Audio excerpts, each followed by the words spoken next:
Bueno, muy buenos días, bienvenidos a este comentario para la liturgia de la palabra de este día. Continuamos con este recorrido por la carta a los hebreos, en la que poco a poco se nos va insinuando ya ese tema central que es el sacerdocio de Cristo comparado con el del templo.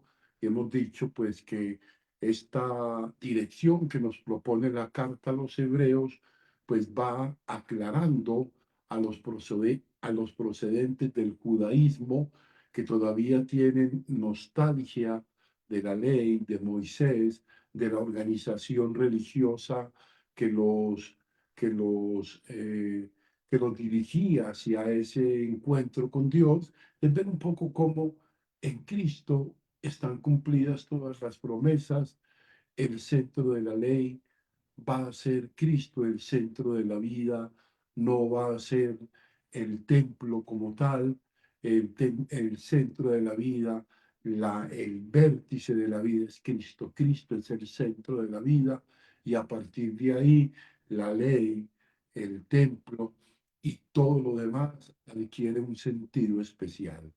Ahora bien, ¿qué cualidades, según esta lectura, debe tener el sacerdote? ¿No? De todo nos dice, debe ser nombrado por Dios, o sea, no es ser el que se arroja este honor. Recordemos que Jesús no pertenecía a la familia sacerdotal. Digamos, Jesús era, podríamos llamarlo hoy un laico, ¿no? ¿No? Es bien interesante, él nunca se llamó a sí mismo sumo sacerdote, jamás se dio ese título de sumo sacerdote. Pero la comunidad cristiana sí, porque a nadie más que a él había dicho Dios, tú eres mi hijo, tú eres sacerdote eterno. Además, un sacerdote para que tenga esa empatía con la humanidad debe estar muy unido a los hombres, saberles comprender, ya que los representa en la presencia de Dios. De hecho, un pontífice. ¿Qué es un pontífice? Yo creo que es bueno entenderlo porque a veces entendemos el pontífice como alguien fuera de lo normal, ¿no? Como alguien con una autoridad moral total, que sí tiene una autoridad moral, oiga, pero un pontífice es el que hace de puente entre Dios y la humanidad. Es aquel que es capaz de ponerse en los zapatos del otro, diríamos, ¿no? Por lo que toca a la cercanía de Jesús a los hombres, hoy leemos pues uno de los pasajes más impresionantes que se refieren a la pasión de Jesús. Nos dice, y vale la pena como meditarlo, a gritos y lágrimas presentó oraciones y súplicas al que podía salvarlo de la muerte. Los evangelistas nos hablan de la tristeza, del miedo, del pavor, del tedio en la crisis de Jesús ante su muerte. Aquí se habla de gritos y de lágrimas. Se habla, y lo decía hace un momento en la Santa Eucaristía, de aquel que es capaz de comprender mi humanidad en su dolor, en el abandono, en la angustia, en cualquier circunstancia de la vida, nada me es ajeno, ¿no? Hombre soy, diría San Agustín, hombre soy uno de tantos y nada de lo humano me es ajeno. La carta, además, hace un comentario sorprendente. A pesar de ser hijo, aprendió sufriendo a obedecer. O sea, tenemos un sacerdote que ha experimentado el dolor como nosotros, el abandono como nosotros, la tristeza como nosotros, ¿no? Ha experimentado todo, incluida la muerte. O sea, no es que necesitase ofrecer sacrificios por sus pecados, como los hacían los sacerdotes en Jerusalén, pero quiso asumir la muerte y así se convirtió de todos y glorificado como único y como eterno sacerdote, ¿no? El salmo no podía ser otro que este Salmo 109 de las vísperas dominicales, ese oráculo del Señor a mi Señor, ¿no? Sus afirmaciones: tú eres sacerdote eterno, eres príncipe desde el día de tu nacimiento.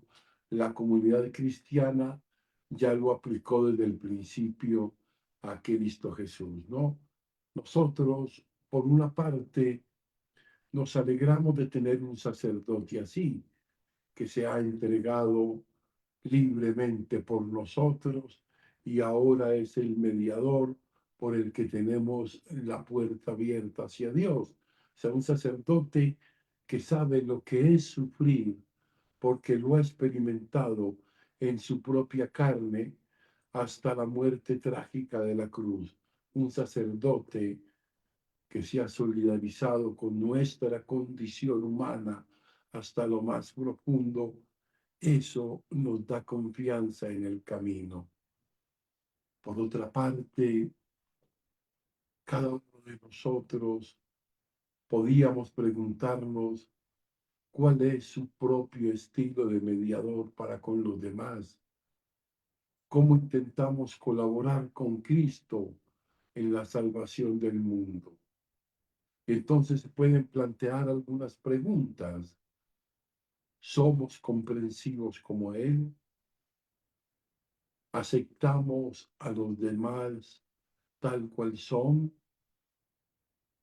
¿Estamos dispuestos hasta la renuncia y el dolor para hacer el bien a nuestro alrededor? Somos pontífices, o sea, hacemos de puente entre las personas y Dios. Adoptamos una actitud de condena o de comprensión o de ayuda. Te fíjense que el sacerdocio, este que Cristo nos propone, es un sacerdocio, una ministerialidad, un ministerio, el que sirve.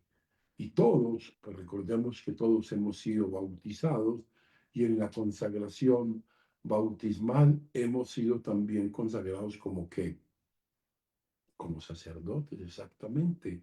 Hemos sido consagrados como sacerdotes, participamos del sacerdocio de Cristo, participamos de esta realeza que nos es dada en el bautismo.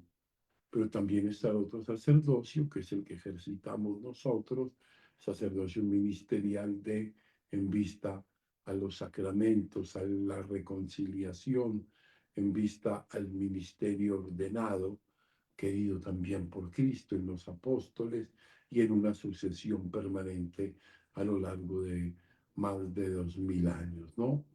Creo que es bien interesante plantearnos todo esto. Luego viene un evangelio y nos encontramos acá eh, con un tercer motivo de rechazo y de enfrentamiento de Jesús con los fariseos. Fíjense, después del perdón de los pecados, recordemos al personaje que bajan con una camilla, después de haber elegido a un publicano como Leví o Mateo, cobrador de impuestos, ahora pues los discípulos de Jesús se les critica porque no ayunan. O sea, los argumentos suelen ser más bien flojos, pero muestran la oposición creciente frente a Jesús, ¿no? Los judíos, para que lo recordemos, los judíos ayunaban 2 veces por semana, lunes y jueves, dando a esta práctica un tono mesiánico. También el ayuno de Juan el Bautista y de sus discípulos apuntaba a la preparación de la venida del Mesías. Ahora que ha llegado, Jesús dice que no tiene necesidad de tanta importancia el ayuno, ¿no? Porque ya Él está ahí. Pues con unas comparaciones muy sencillas, pero al mismo tiempo profundas, se retrata a sí mismo. Dice, Él es el novio y por tanto, mientras el novio, los discípulos están de fiesta, mientras el novio está con ellos, ya vendrán tiempos de su ausencia, entonces sí ayunarán. Él es la novedad. El paño viejo ya no sirve. Odres viejos estropean el nuevo. O sea, los judíos tienen que entender que han llegado tiempos nuevos y adecuarse a ellos. Qué difícil es este paso de llegar los tiempos nuevos y de adecuarnos a ellos cuando no hemos cultivado nuestra mente al cambio, ¿no? El vino nuevo, sin duda, es el Evangelio de Jesús. Los odres viejos, en esto que habla el Evangelio, son las instituciones judías y sobre todo la mentalidad de algunos. O sea, la tradición, lo que ha hecho siempre, eh, nos ha marcado de una manera directa, eh, que ese Jesús es el vino nuevo que de alguna manera debe tener unos odres nuevos, o sea, unos depositarios con una mente purificada y limpia, o sea, lo que le costó a Pedro y a los apóstoles aceptar el vino nuevo hasta que lograron liberarse. Es bien interesante, que ya lo planteaba la primera lectura, de la formación anterior y aceptar la mentalidad de Cristo, rompiendo con los esquemas humanos heredados.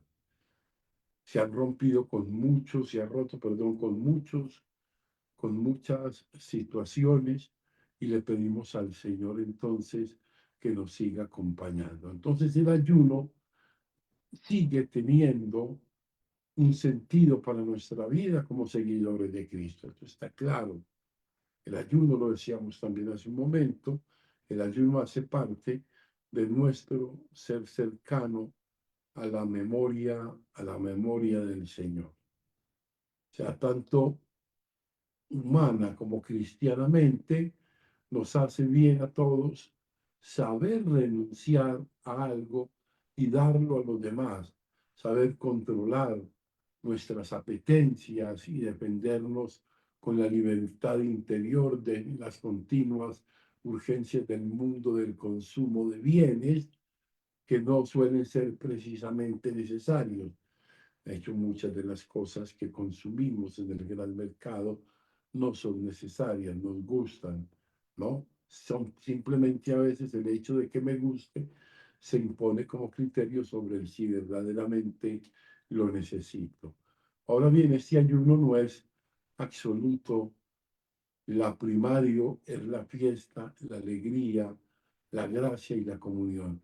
Lo primario es experimentar a Cristo en el corazón. Todo lo demás viene por añadidura, todo lo demás en cierto modo puede esperar. Pero lo prioritario en el fondo es la Pascua, la resurrección, aunque también aquí tenga un sentido de miércoles de ceniza y viernes santo. Pero este ayuno, también recordémoslo, debe disminuir el tono festivo de nuestra alegría de celebración nupcial de los cristianos con Cristo el novio, ¿no? Pidámosle pues, pidámosle pues al Señor que nos ayude a encontrar permanentemente esa agua que limpie nuestro corazón, como es el sacramento del perdón. Pidámosle pues al Señor que nos bendiga y que nos guarde en todo momento. Gloria al Padre, gloria al Hijo y gloria al Espíritu Santo, como en el principio, ahora y siempre, por los siglos de los siglos. Amén.